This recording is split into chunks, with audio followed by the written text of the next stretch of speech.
Hello, and welcome to Beating Heart Disease. My name's Kevin Wells, and I'm a heart disease survivor. I had a quadruple bypass about a year and a half ago. And today we're going to talk about the 3 ways that you can prevent angina or angina. I actually suffer somewhat from angina. I have small vessel disease in my heart, which means the small vessels can either become blocked or constricted, and it causes pain. So a lot of people have that, and I'm going to explain kind of why that happens, and then we'll move on to the 3 ways to try to prevent it, or at least manage it. Now, I'm not a doctor, so anything I'm going to suggest here, I would suggest you talk to your doctor about it, and do your research, and be smart about what you're going to do. Check for any type of interactions with other drugs and that kind of stuff before you start taking anything that I might suggest. Anyway, so what causes the angina? Basically, you have small little vessels in your heart, and obviously you have blockage right in your heart, and that's caused by cholesterol. When the blockage ruptures, these little cholesterols they flood into your circulatory system, and then when they come upon a small vessel, well, they can't fit through anymore, so they block it. So that's where you get the angina from, is because that little guy can't get through until you either dilate it or it dissolves or something happens. It's blocking up that artery, and you have these little probably thousands, millions probably of micro arteries in your heart. I don't know the exact number, but there's a lot of the small ones. According to my doctor, the angina is not really damaging to your heart. According to what they say, it just causes pain and discomfort. I find that hard to believe, that if your heart's being depleted of oxygen, that could be a good thing for your heart, especially if it lasts a long period of time. So I'm not really on board with that. It doesn't really hurt your heart thing there. Another thing that can cause angina is if you get inflammation, which closes off a vessel. That can be caused by bad foods that you eat or stress, that kind of stuff. So one of the first things my doctor said to do, one of my first symptoms was I was kind of gassing out when I was working out, doing my cardio workout. And so my doctor said, well, try taking a nitro before you work out. And that worked a couple of times, and I was able to get through my workouts better than before. And then after about the 3rd time, it really didn't help me, and I kind of started developing angina at that point. And I talked to my doctor again. He said, well, try taking nitro for the angina. And I did that, and it helped for about 3 times again. And on that 3rd time, boy, I had a bad night. I thought I was going to have to call 911, basically. I took one, and it didn't help my angina. I was also having like lightheadedness and just some little bit of nausea, and just wasn't feeling well at all. Stomach ache. And I took another one, I don't know, about 15 minutes later, and then they say on the 3rd one you're supposed to call 911. Luckily, it never got to the point where I had to take the 3rd one, but I then learned at that point that nitro is not going to do it for me. It's not going to fix my problem, so I'm going to have to find something else. So that's when I kind of went to more natural things. Well, first, my cardiologist wanted to put me on something called Renexa. Gave me free samples of Renexa, gave me a prescription of Renexa, gave me the little pamphlet. When I asked my cardiologist, okay, what's the worst side effects of this Renexa? Well, they're like, well, you may feel a little bit, or he was like, well, you may feel a little bit dizzy from it. That's the worst side effect. So I get home and I find out the worst side effect is it chemically alters your QT wave, which is your total wave of your heart. It chemically lengthens the QT wave. So I'm like, there's no way I'm taking this. I can't believe they didn't tell me that side effect over feeling a little bit dizzy. But I was a little put out about that. But so anyway, I had to find out my own way to fix this. So I did a lot of research, and this is what I came up with. So the first thing that you want to do, the first thing I did to prevent my angina, was vitamin C.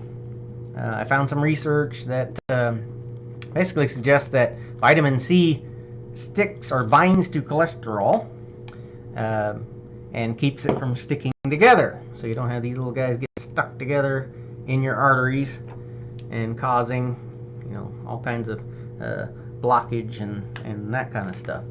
So I went and found this stuff, and the study that I found showed that vitamin C doesn't stay in the human system for more than 2 to 3 hours. So basically you got to be getting a dose of vitamin C every 2 to 3 hours. So I found this stuff. It is actually a time-released. It's got a fast-acting release, and then it's got a slow-acting release that releases over about 11 hours. You don't have to take it twice a day. So I was taking 500 milligrams twice a day, and my angina went away. For about a month, and then it came back. And I tried upping the dosage to 1,000 milligrams twice a day, which is the most that they recommend you actually take, or for a human to take. It didn't help. The angina did not go away again, so I had to go back to the drawing board, find something else to add to this to solve my issue. And we get to number 2. Number 2 is going to be like a 2.1, and there'll be a 2.2. 2.1 was serrapeptase. This is actually the enzyme that the silkworm uses to get out of its cocoon when it's born. So basically it dissolves dead protein. It doesn't dissolve live healthy protein. It just dissolves dead protein. And basically when you get blockages in your heart, you also get scar tissue. When you have scar tissue, that's dead protein, and the serrapeptase goes in there and dissolves that scar tissue and opens up your arteries for you. This worked for a little over a week, and then I had side effects. I had it was kind of like a stabbing sensation that would happen randomly anywhere on my body, and then it moved into my brain where it was just happening kind of in my head. So I was like, well, I can't take this anymore because I don't know what's going on in there, and so I don't like that. So I'm gonna have to find something else. So I moved to 2.2, which is bromelain. Bromelain is actually from the pineapple plant. It is from the stem and the actual fruit of the pineapple. It actually dissolves protein. It doesn't just dissolve dead protein. It'll actually dissolve healthy protein, which I kind of found out the hard way. I had some dead skin from a gum graft, and I put it in a poultice in here and had it in there for about 2 hours, and it started eating away my lip and everything. So I know this stuff definitely dissolves protein. Anyway, it's this particular one is 2,400 GDU, or the units, in each capsule. I started taking 1 capsule twice a day, and you have to take this on an empty stomach, and you have to wait 30 minutes before you eat. It has to be able to get into your small intestines, and that's where it works best for angina, anything heart related, for cleaning out your system or dissolving proteins and stuff. This has worked for probably a month and a half, 2 months. I've been taking this, and I have not had any angina as long as I've taken vitamin C with it. So this does work. So you might want to try this. Now I'm up to two of these a day, or two pills twice a day, basically. So I'm up to 4,800 GDU twice a day. So you just want to build up kind of slowly to it, over a week's time or so. Just take 1 and then build up to 2 over a week's time or so. You wouldn't want to jump right to 2 unless you're really desperate. Then we're going to talk about the third thing. The third thing is garlic. And garlic has many studies that show that it's a vasodilator, it's a blood thinner. It's just really, really healthy for the heart.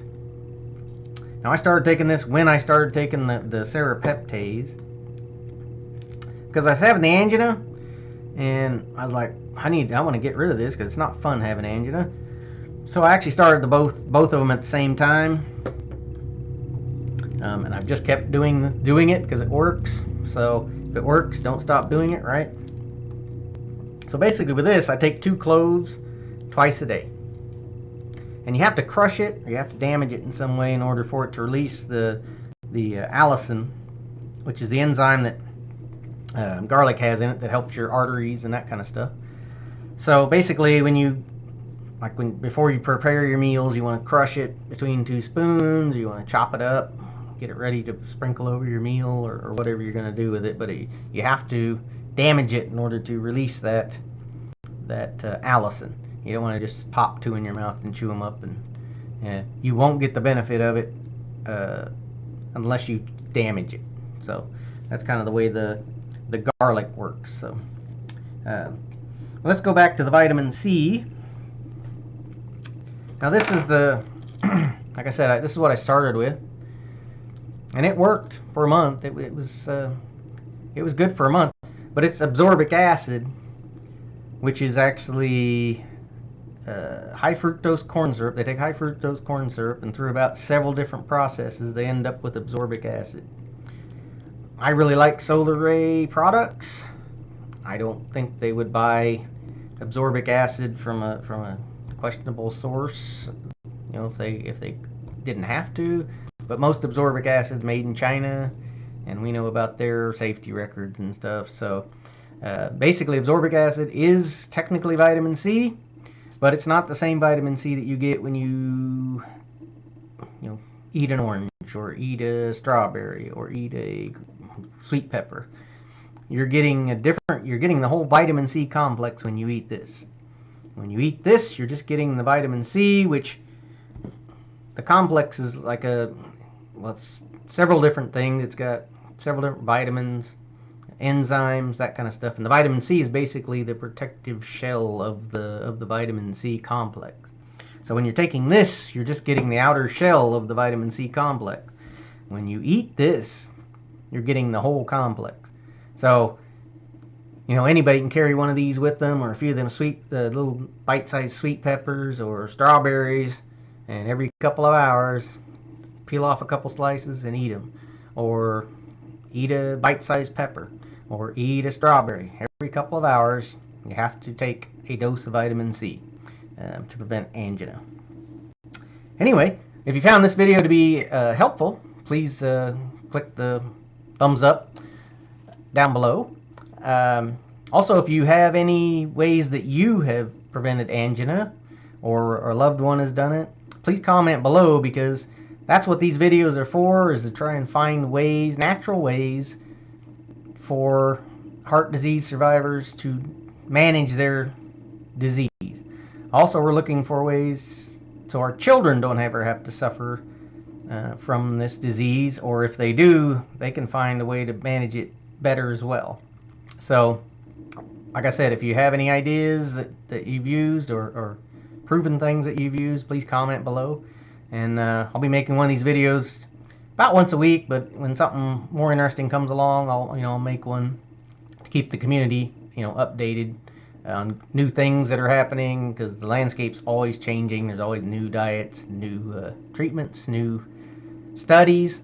So when I hear of something new, I'll make a video on it and keep everybody informed. Anyway, thank you for watching. See you next time.